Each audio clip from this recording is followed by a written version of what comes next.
બિહારના રાજગીર ખાતે નાલંદા વિશ્વવિદ્યાલયનો ત્રીજો દીક્ષાંત સમારંભનું આયોજન કરવામાં આવ્યું, જેમાં પ્રધાનમંત્રીના પ્રધાન સચિવ ડોક્ટર પી.કે. મિશ્રા મુખ્ય અતિથિ તરીકે ઉપસ્થિત રહ્યા. સાથે જ બિહારના રાજ્યપાલ લેફ્ટનન્ટ જનરલ સૈયદ અતા હસનૈન, સેવાનિવૃત્ત અને વિદેશ મંત્રાલયના સચિવ ઇષ્ટ રુદ્રદ્ર ટંડન મુખ્ય અતિથિ તરીકે ઉપસ્થિત રહ્યા. જોઈએ અંગે અહેવાલ. બિહારમાં નાલંદા યુનિવર્સિટીના ત્રીજા દીક્ષાંત સમારોહ દરમિયાન 2024-26 બેચના કુલ 219 વિદ્યાર્થીઓને ડિગ્રી એનાયત કરવામાં આવી હતી.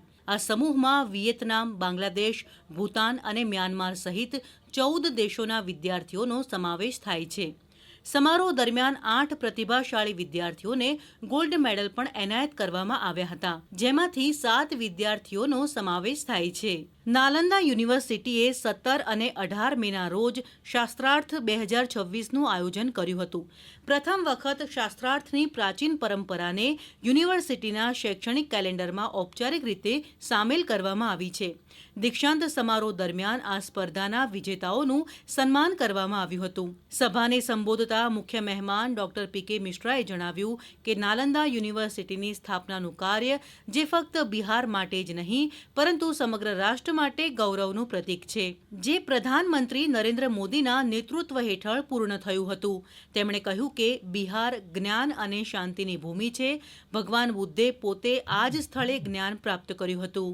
Nalanda represented a remarkable idea that knowledge must remain open to dialogue, connected across disciplines, and ultimately directed towards larger well-being of humanity.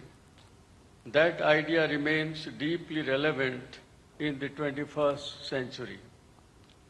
Nalanda is also very close to the holy place of Bodh Gaya, where Gautama Buddha attained enlightenment.